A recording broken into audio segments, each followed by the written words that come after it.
Transparency is of utmost importance to FOX. A powerful new surveillance technology.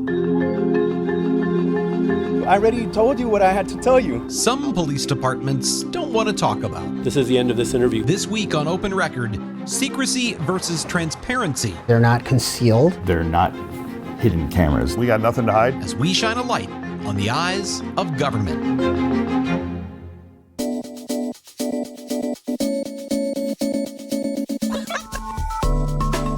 From the FOX6 studios, this is Open Record. I'm your host, Brian Polson, and I'm joined by Open Record's executive producer, Sarah Smith. Hey, Sarah. Hi. And we are joined by FOX6 investigator Amanda St. Hilaire. Hey, Amanda. Hey, happy to be here. We are recording this episode on Wednesday, October 25th, for release on Thursday, October 26th.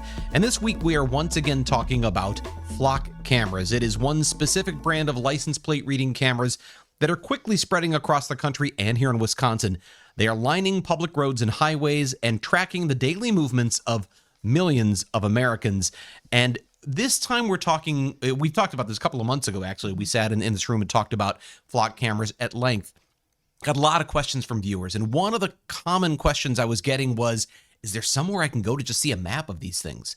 And we were already starting to get some records in that gave us some of the location information. Some communities said, sure, here's where our cameras are.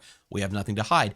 We set out to get that information from 20 different police departments, and boy, did we get some different responses, literally all over the map. So, go ahead.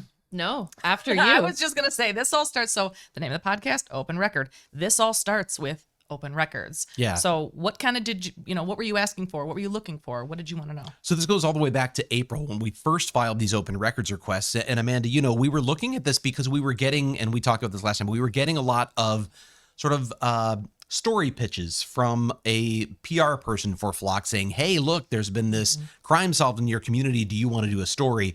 But there was really no acknowledgement of the fact that there's another side to this technology, and that is it's tracking everyone. So there are some concerns that have been raised by the Electronic Frontier Foundation, the ACLU, who've said this is a pretty massive surveillance system because the data is being shared among all these departments all across the country. And they're saying this is really mass surveillance of the public, and there's concerns about privacy invasion. So there's sort of two sides to this. It's helping solve crime. On the other hand, is this sort of a government intrusion that goes too far?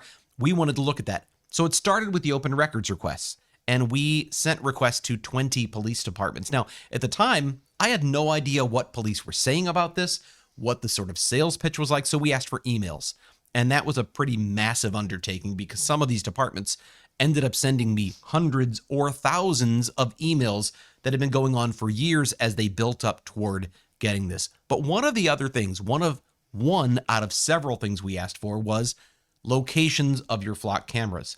And some of the police departments said, along with the emails, here's a link to the deployment map. You can see exactly where the cameras are, where we've contemplated putting them, why we chose the places that we did. And their reasoning was, these are on public roads. They're in public view. They're not hard to identify. Once you know what one looks like, it's not hard to spot one alongside the road. So they said, we have nothing to hide. Here it is. But it was when we did the original story, I got some responses back from, in particular, Milwaukee Police, which is the largest department in Wisconsin. And they said, we can't tell you where these cameras are. That's essentially a law enforcement secret. They didn't use that word exactly, although New Berlin did. New Berlin said secrecy is required. But they performed what you well know, Amanda, is referred to as a balancing test. They said, while there's a general understanding that the public has right to government records and that's codified in state law, there are exceptions to that. And in their evaluation, they said the techniques of law enforcement are sort of the importance of keeping secret the techniques of law enforcement supersedes or outweighs any public interest in where these cameras are. And there were at least 5 agencies that said something like that. Man, I have a lot to say. So, take it away, Amanda. Public records are my jam. If you're a new listener, public records are my jam. So the whole idea behind public records is that these are records that belong to you, the taxpayer. And they show what your government is doing, and your government leaders who report to you are the keepers of these records. It's why they're called records custodians. Their job is to kind of hold on to them for you, store them for you. But then when you ask for them, there is a presumption that they are public. So in other words, when you ask for public records, the agency has to prove why it's not public. You don't have to prove why it is public. They have to prove why it's not public, because these records are presumed to be open.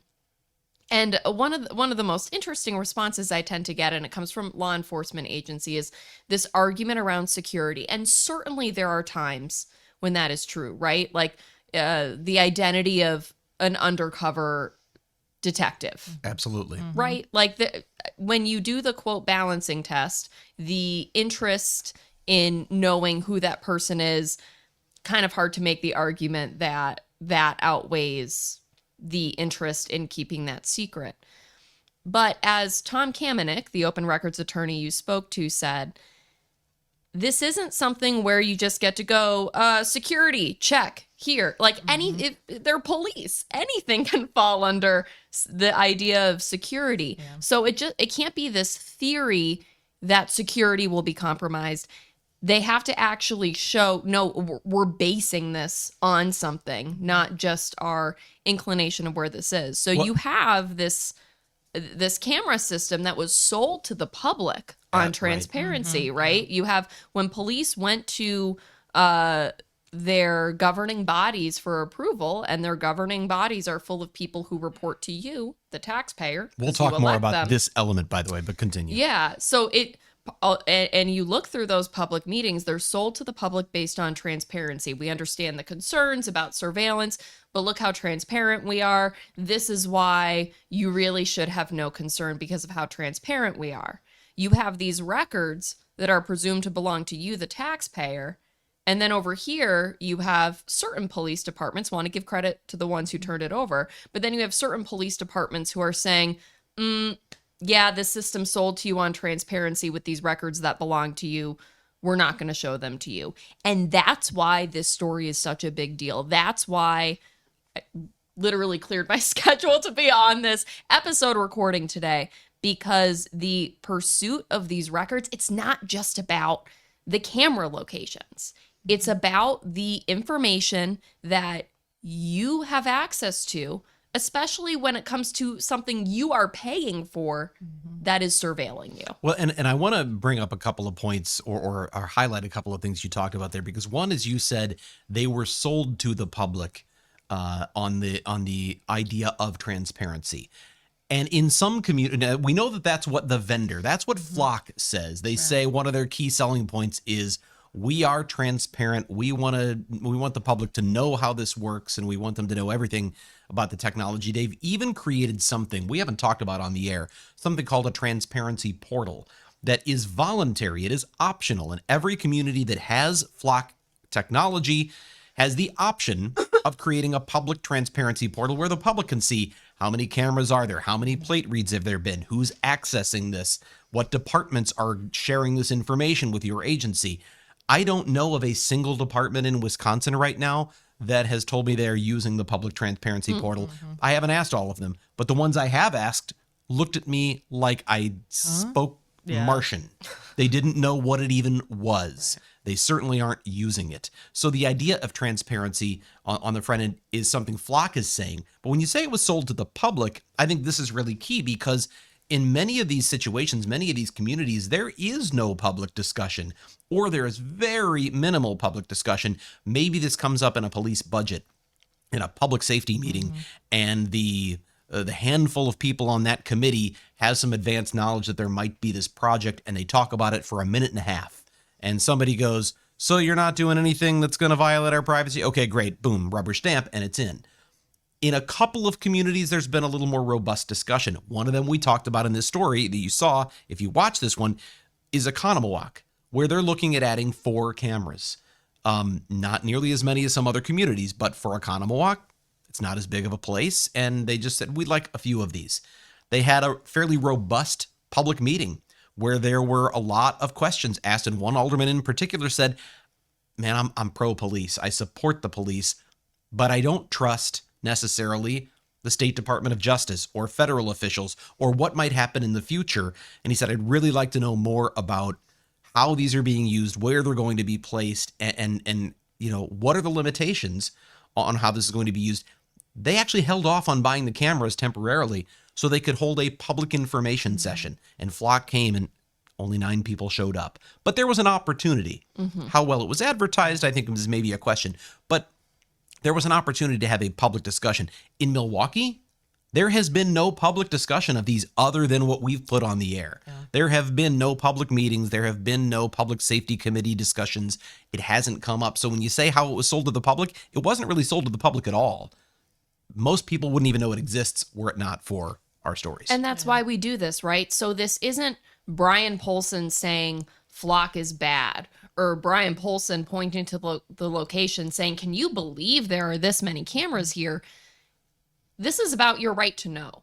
And you can't decide how you feel about something if you don't know about it in the first place. So not only telling people that this system exists, but knowing where those cameras are and how many, there's a lot of data there, and that helps you get a complete picture so you can make up your mind about how you feel about it. And if you love it, great. If you hate it, great too. But not our job, right? Not our job to decide if it's good or bad. Our job is to shine the light, right. And then let you, the viewer, the public, decide. I've already told many people who've responded to my story. Some didn't like the idea that we were sharing a lot of information about this, but it's a system. What I've heard more than from more than anyone about is they didn't know it existed, and now they know it exists. So if there's a concern about how it's being used or applied or where it's being used or how much money's being spent, these aren't cheap.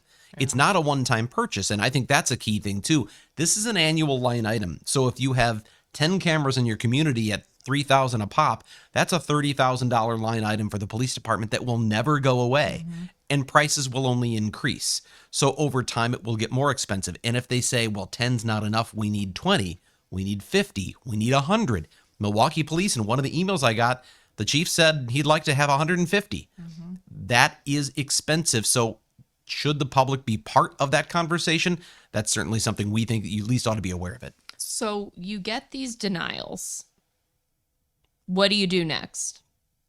Well, the first thing was, I mentioned that we talked to Tom Kamenik, who's an open records expert, and I took these denials and wanted to really break down what are the reasons they are giving. And invariably, they really all come back to, as you said, it's the idea that we'd be giving away police techniques, law enforcement techniques that would give an advantage to a strategic advantage to criminals who, if they know where these cameras are and they're intent on committing crime, they could pick different routes.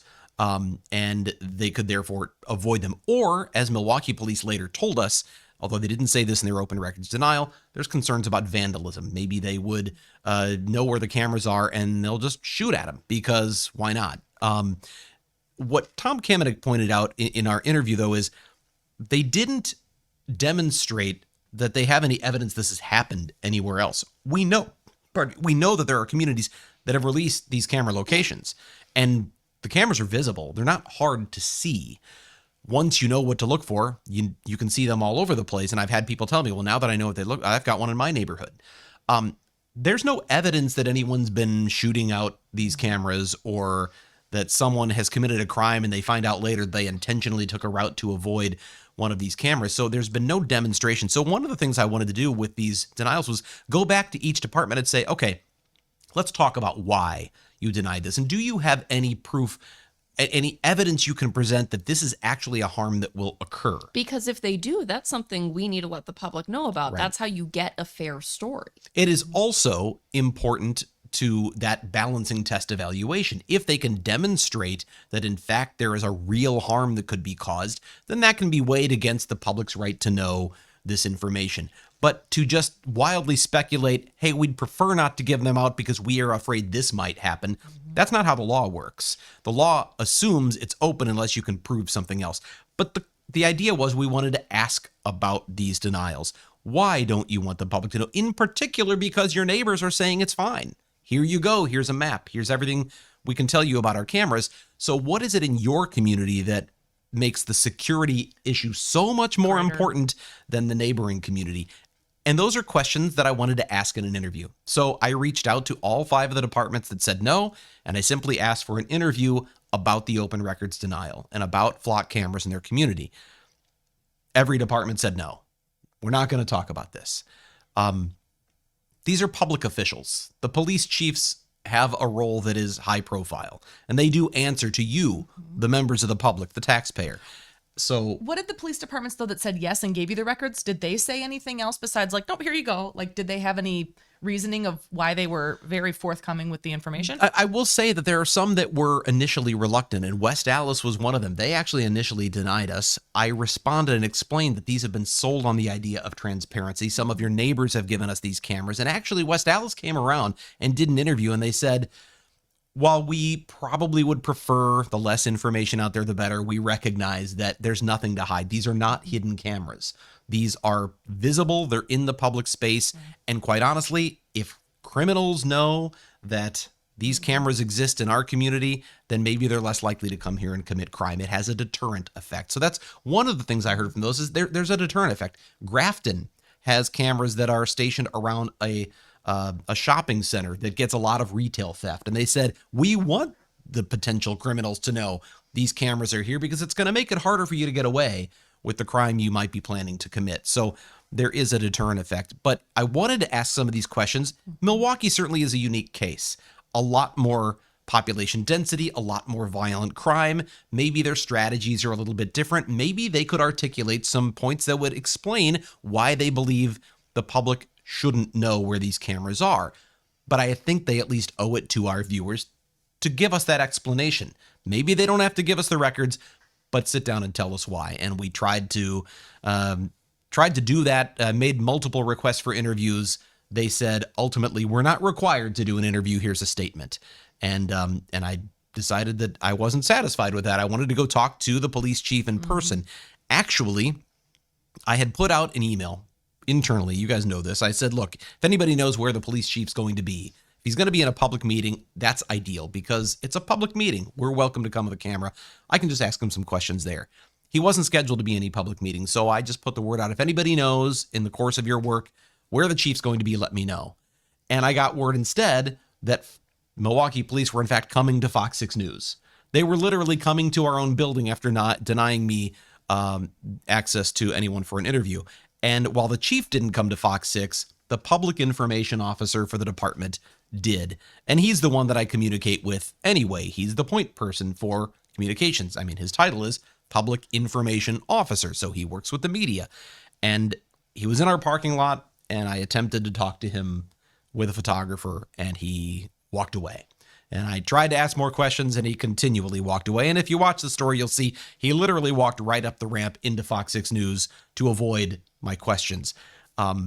I will just say, for those who have responded, and I've heard from those who say that it looks like I was badgering him, if you watch it very closely, I asked him questions politely. He just didn't want to answer them, and he walked away. I want to talk about that because you have badgering. Later in the story, you have someone from MPD saying you were ambushing people, and I want to talk a little bit about pull the curtain back on journalism, right? Because not everyone who's watching this, not everyone who listens to this necessarily knows what we do every day. And I've been thinking about this a lot through my career, and it started when I worked with an anchor he was a character, and he was trying to get a hold of a police chief for a story he was working on. And he ended up showing up at this guy's house on a Saturday to try to get him. And the chief was not happy, made that known. And this anchor's response was, listen, I'm just trying to do my job. Thought I'd give you a chance to do yours. A little bit on the snarky side, but our job is to not only ask questions, but to be persistent. If you look at every code of ethics for the major journalism organizations, a key tenet of that, it involves some phraseology of relentlessly pursuing the truth. And the relentless part means when someone says no, we don't just throw our hands up but go, okay, I guess you get to avoid accountability today. okay, I guess our viewers don't get to hear from you. And it's why I hate statements. I hate statements. Well, for those, when you talk about statements, a written statement, an email, they're usually crafted by a team of people, and they've gone through multiple layers of approval, and ultimately they come out, the department, the chief, all the other, They usually don't answer our questions. They are. It's a carefully crafted statement that is meant to avoid the hard questions, that is meant to dodge the parts that we would try to address if we were able to ask follow-ups. And when I was pursuing Sergeant Cornejo in our parking lot, Efron Cornejo, who is the public information officer from Milwaukee Police, I explained that. He said, we already gave you a statement. I didn't ask for a statement. I wanted to ask questions, and I wanted to ask follow-up questions. That's how interviews work. Because, and again, you go back to the RTDNA, Society of Professional Journalists, like all these organizations that revolve around helping journalists navigate ethics. Our viewers, in our case, our viewers deserve to know who is speaking and who the information is coming from. We don't know that with the statement. Our viewers deserve to see what people say being challenged. Like there's a healthy skepticism we have to have in how people respond when you push back. They don't get to see that in a statement. And in a daily news story where a reporter is putting stuff together in a matter of hours, sometimes people aren't available. That's life. We'll take the statement. In a long-term investigation where in some cases you didn't even give people a deadline and they denied your interview request and they're saying, no, we're just not going to talk about this. It's funny you say that because at one point I was told that they didn't have time to respond, and I pointed out that I hadn't given them a deadline. Right. And then they backtracked and said, well, we apologize if there's been any miscommunication or something to that effect. But the part about pursuing, sort of the relentless pursuit here, I want to take our viewers and listeners down the trail of breadcrumbs a little bit further, because after that parking lot moment, if you watch the story, there's more. It doesn't just end with my attempt to speak to Sergeant Cornejo. He went inside the FOX6 News building. He was upset by the approach. He, I'm told, was very angry and kind of laid into some other people inside FOX6 News and told them he needs to go above my head. He needs to talk to someone higher than me because this wasn't my decision. He being you. Meaning Brian Yeah, Polson needs to go to someone higher than me. So I took it as a directive. Don't talk to me, talk to someone higher than me, which was my intent in the first place, was to talk to the police chief. Well, it turned out the police chief had a news conference a few days later, and it was a news conference to announce a bunch of arrests in some sort of federal operation that police were a part of, a task force or something like that. So we attended the news conference. Media is invited. We're invited to be there, and the chief is speaking at a podium. Now, I could have just fired off unrelated questions, but I wanted to be respectful of that topic. So what often happens in these news conferences is when the topic of that news conference is over, whether it's the mayor or the governor or the police chief, reporters will then ask off-topic questions. Sometimes they'll pull that person aside and ask them away from the podium or whatever it may be. And that day, as soon as the chief said thank you, it was clear he was finished. I just said, "Chief, can I have a word?" And he ignored me and he walked right out of the room as I tried to walk after him. Instead, it was Heather Huff is her name, who is the chief of staff to the police chief, who stepped in front as he walked away. And she said, she's the one who says in the story, "I hear you've been trying to ambush a lot of people." And I really want to focus on that because I wrote emails and I made phone calls asking for a sit-down interview where we can ask questions in a controlled environment. They said no. I tried to politely approach the public information officer in our own parking lot, and he walked away and got mad. He said I should talk to someone above him, and I went to talk to someone above him who walked away from me, and now I'm being accused of ambushing. And in many of these cases, you told people you were coming. Wauwatosa. It is not an ambush when you tell someone, "Hey, just a heads up, we can do an interview where you get to pick the day, time, setting, location, how your face looks, everything. great. Yeah. Or we can do the interview when I catch up with you at a public meeting," which, by the way, isn't a threat. It's an explanation of how journalism works. Well, exactly that. It's an advertisement that I have options, and I'm giving you the information that my options are. My preference is let's sit down and talk in a controlled environment that you select, where I can ask questions. You can be prepared. You can have notes. You can be ready for whatever hard questions you think I might ask, and you can be ready to go. Or you're a police chief, Wauwatosa Police Chief James McGillis in this case. You've got a meeting coming up with the Fire and Police Commission, or Police and Fire Commission, whichever they call it there. It's coming up in a couple of days. If you don't agree to sit down, then I'm only left with the choice of showing up at that meeting and asking you questions that maybe you're not prepared for. And he received that message as what he termed a threat. It wasn't a threat. It was actually an advertisement. I want to be fair. I don't want to surprise you. I don't want you to feel caught off guard. We prefer the sit-down controlled interview. We can make sure the lighting is good. We get to do it during our normal working hours instead of giving up time with our family to chase you down at a public meeting.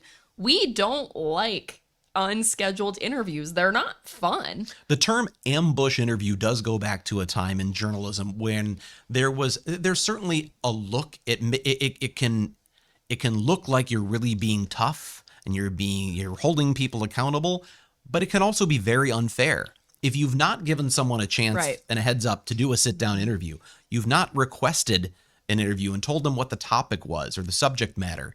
If you just show up and they have no idea it's coming, that's an ambush. Yeah, and that's unfair. Like, absolutely, without it's not, a question. It's not only not good journalism, it doesn't really serve the viewer. No. If you're the viewer, what do you learn from that other than that reporter just looked like kind of a jerk and the other person looked scared or looked guilty? Right. Because you can make someone look guilty who's merely surprised. Yeah. And it's not our goal to make people look guilty or like they have something to hide if we've not given them a fair opportunity to sit down and just talk through the thing. And it's one thing to say that to a little old grandma who we approach at her front door. It's another thing to say it to the police chief of a local police department who we've given a heads up to and said, we really want to sit down and talk about this important public subject.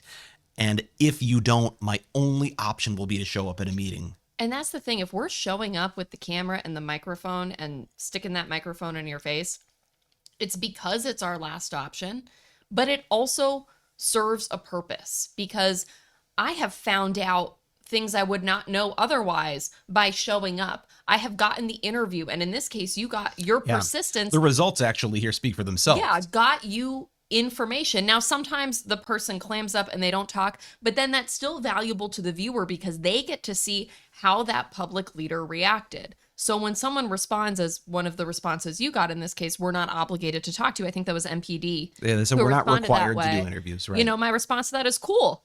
Never said you were, but I'm not obligated to take your no as a stand down, throw my hands up, and only work with what you've decided to give me. And it is part of your job to communicate with the public. So with many of these municipalities, when we have thousands of tax dollars going into public information positions and public information work, when transparency is a key part of the job written into Wisconsin statute in many cases, maybe you don't have an obligation to Fox 6, but you have an obligation to the people who are paying your salary or who are electing you.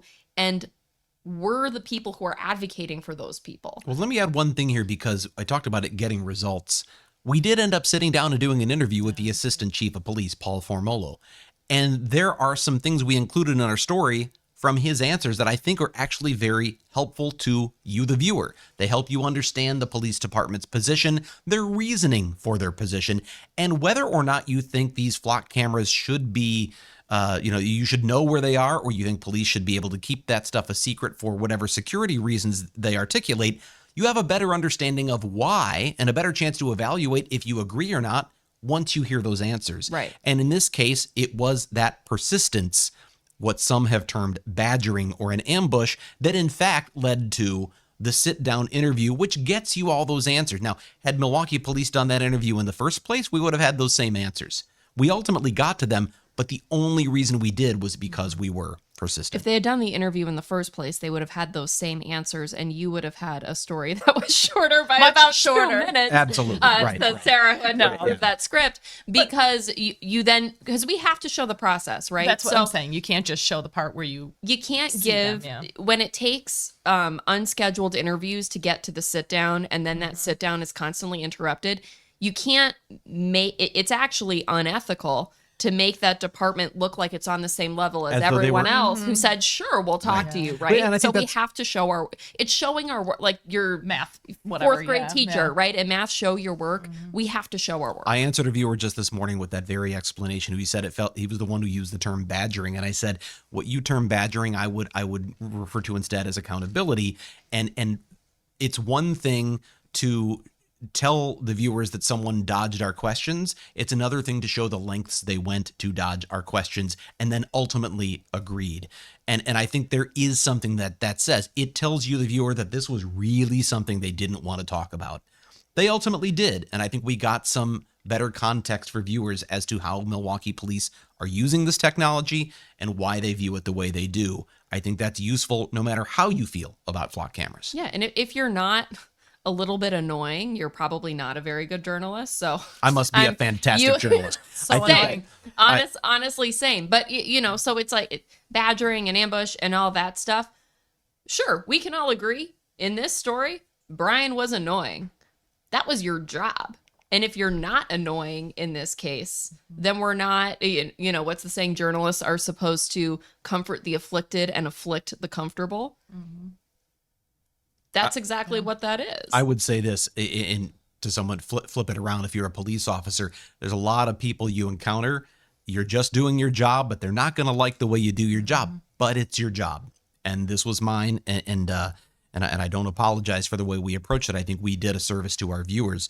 But again, everyone has a right to feel how they do about that. In the end, we got the interview, and I think it was a good interview. Well, go ahead. Not only did you get the interview, though, you got the location of the camera. Well, this is the most, and we said this is the most bizarre thing to me, because Milwaukee police went to such lengths to officially, legally deny in a letter our open records request for the camera locations. And then they dodged our questions. And then they said, we have nothing more to say. And eventually they sit down, and even in the interview, they say, here's all the reasons why we don't want to tell you these locations. We fear vandalism. We fear criminals will dodge the cameras. We just can't give out these locations. And then they handed me a sheet, and it had 29 intersections on it.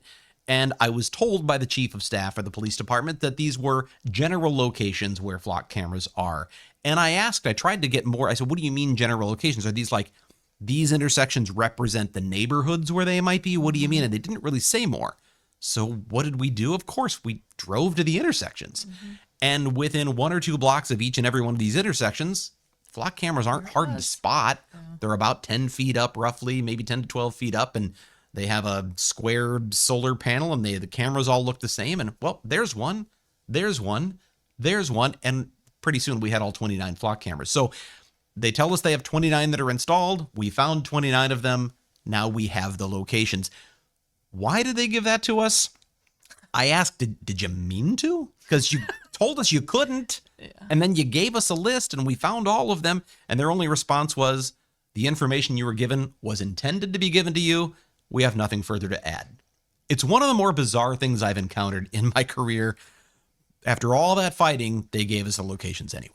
But it's the persistence paying off. And the map you put together is incredible. Yeah. So for people who haven't gone to our website and checked that out, highly encourage it, because you can really zero in on exactly where are these cameras. I have a million follow-up questions. Mm-hmm. I'm sure you're going to have more stories after seeing how it's all laid out. But again, it's giving you that context so you can decide how you feel about it, and you can ask questions of your own. Maybe you go to a public meeting and you ask those questions. Maybe you send those questions to us and we look into them. But the map you put together on behalf of our viewers, our slogan here at FOX6 is because you matter. That is like what it means, because you matter. You did all of that work, and it was a crap ton of work. I know you're not going to brag about it because you're you, but this story was a massive undertaking. Mm-hmm. And you did all that, not because you don't have enough things to do with your time. He's bored. Yeah.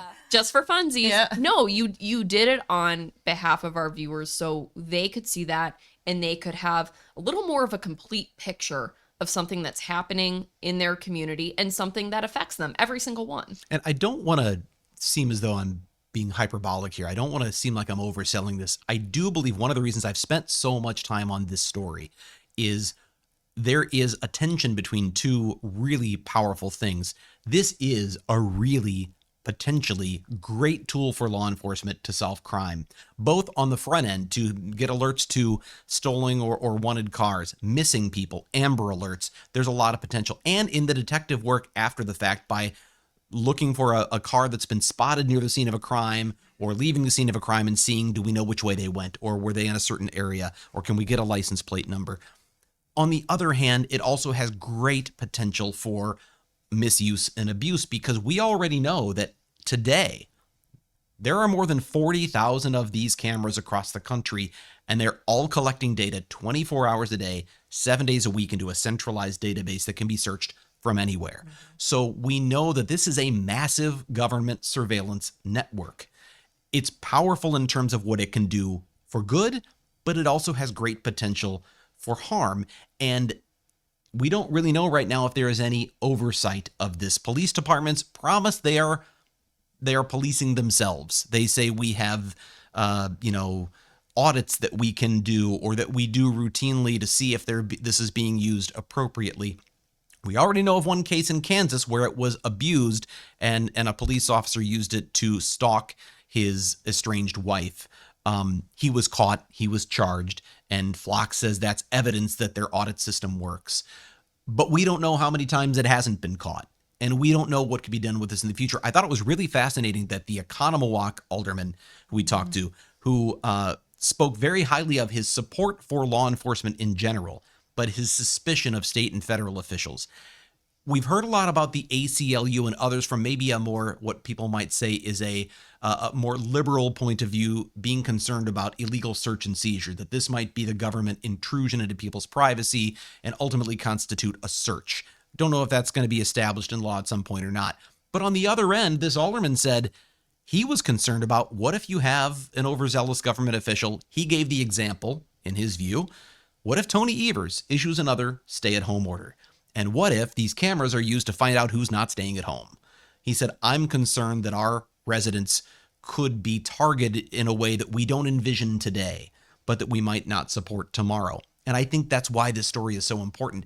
This is a massive system with a lot of power, and it can be used for good, it can be used for ill, like any technology. You should know about it, and you should be asking questions about it so you can determine if it's right for your community. And that's a good time for us to go off the record. This is the part of the podcast where we get a little more casual and have a little fun by answering a question for which we have not prepared. And of course, here to answer or ask us that question is Sarah. Yay. Hi. Well, I stumbled all through that, didn't I? No, I like it. Okay. The Yeah, I like what you Nail it. yeah. Mhm. Sarah. Okay. The last time I was here, I think we were talking about air fryers. So We talk about I'm- those every time. Okay. Every time. Literally Got it. every question somehow comes back to Beautiful. Okay. If someone told you they saw me, or this is you saying this sentence, if someone told you they saw me arguing with a stranger on the street, what would you immediately assume I was arguing with them about? So this isn't just about me. So someone like you saw read it you. about, yeah, but like you're reading it also about yourself. So if I saw you arguing with someone in the street, what would So I you assume want my you're- answer about what? Wait, we're not answering about each other. I guess Can we we could. answer about each Yeah, other? I maybe feel like let's do that's that. probably more fun, right? Yeah. Let's That's start with fine. Sarah. Okay, so Brian, someone tells us they saw Sarah arguing with someone on the street. What do we immediately assume it's about? They hugged her Oh, yeah. without unsolicited. yeah, unsolicited. without consent. I didn't even think about that one. Oh, Would gosh. you argue with them though, or would you make a fast getaway? It'd be like yeah, probably. I don't know. It'd You be wouldn't awkward. outright argue. I don't know that I'd argue it, but I'd be cringy. Maybe Yeah, would you no. be arguing with them about the virtues of almond joy? also gross. God, coconut's So trash. if it were a work thing, like if someone came in and said, like, Amanda, I saw Sarah arguing with one of your coworkers in public, I would assume it was someone not responding to an email, Someone using one of your pet peeves in scripts, so like police are searching. Yes, love the it. word searching. Love it. Or it was someone asking you to do something new. Or You've been asked asking to do another or half-hour special. maybe, or asking a question that was already answered in an email that I already sent out. Per my last email. Yeah, right. Yeah. Yeah, So absolutely. yeah, those are all. But non-work wise, I would immediately assume Okay. hug. Hugs and coconut. Yeah. Hugs. Sarah, Well, Sarah, for if you, sure. I have if a you thing. saw or heard that Amanda had been spotted arguing with someone on the street, what would you God. assume? Oh, that There's would a be? good. long There's list a of things long this list could of be. things. I love to argue. Oh gosh, I would say work related. It's there's so many. It's probably a scripting thing or writing in passive voice. Yes. Or saying police say or using the word suspect incorrectly. Yeah. Public records. Yeah, that's a big one too. But she's spotted on the street, so this really isn't at work. This is Well, like maybe something it's on the outside street of work. outside of work. Okay. This is something outside. I'm just imagining, like, if we heard that, oh boy, Amanda was arguing with somebody outside. What do you think it was about? Man, that's Trying to think of other things. All I could think of is like home stuff of like, Amanda, did you make sure that your kids had all your their swim stuff today, and that it's pajama day and they needed to bring a snack, and did you remember all of that? And she'd be No. like, look, It would be someone saying, oh, that's great that Steve is babysitting the kids. It would be Steve is so something. supportive. It would be something Bless him. about division of labor, and it would be someone who like complimented my husband for doing something that, like, yes, of course he does this because he is also a parent. What? That would be. It would be. I know what it would be. It would be someone asking you, "What do you mean you get out of work at 8 o'clock sometimes? How do you do that as a mom?" Yeah, that would start a rant. It could be so many things. I'd love to argue. I almost It's a imagine. flaw. I kind of imagine it might be like someone parked in the fire lane and Amanda called them out. Maybe. I'm a professional tattletale. I found a way Hall monitor. to turn tattletaling Yes. into a career, That's true. and I make no apologies. I'm a little scared what you guys are going to say about Brian. me. What do you think? The Cardinals suck. No, I think it would be like a social norm thing. So it would be like if you held the door open for someone and they walked in and then ordered ahead of you and didn't true. wait to let you pass. Like it would be something that I'm more passive aggressive though. I'll let that happen and then I'll post about it on social media. Yeah. I won't confront them right there about that. If for all the confrontation that it seems like I do in some of my stories, I'm not a particularly confrontational person in public, except maybe on the soccer field. Sometimes emotions get the that's best like of a me. bad call. I actually, because I've done so many stories on abuse of referees, and I know the referees that have reffed my games for many years at Eline Soccer Park, and I love these guys because it's hard to find good referees. I try not to argue too much with them. It's usually the opposing team or my own teammates sometimes, but usually the opposing team, and the adrenaline gets going. And I've had some moments in soccer games where afterwards, I just have to go up to a person and go, that's not my character. Hey, let's go have a beer. Because on the field, I'm a different person. And Oh, I want to go.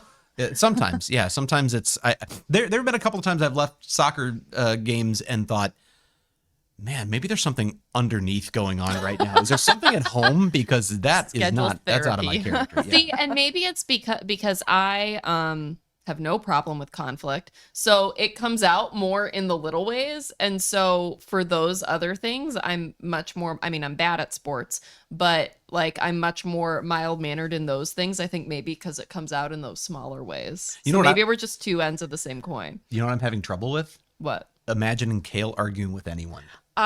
Someone comes up to him and says that Jurassic Park is the worst movie ever made. Yeah. I Well, feel then like I know that they're just trying to get at Looking me for a because fight. Yeah. there's no way. They're That, just needling you because they know that can't possibly be true. the last few times I've gotten into an argument in public have all involved line skipping. ooh, And like social for whatever norms? reason, I Like just an amusement get park, or what do so- you mean? Anywhere. Last Yeah. time was at Larry's. I was standing there waiting to Was order, it with one of your I was colleagues? gonna say, and some guy walked in. I'm like, "No, it's cool. I was waiting here, but go ahead." Ooh, what? that was nice and passive aggressive. Listen, sometimes Brian Graham is in a hurry. Okay? So that's a Fox. We'll 6 see if he manager. watches this. Yeah, but now we're gonna find out, won't we? Does he watch all the way to the end? If he says nothing, we He know that does he not. didn't. He does not watch all the way till the end.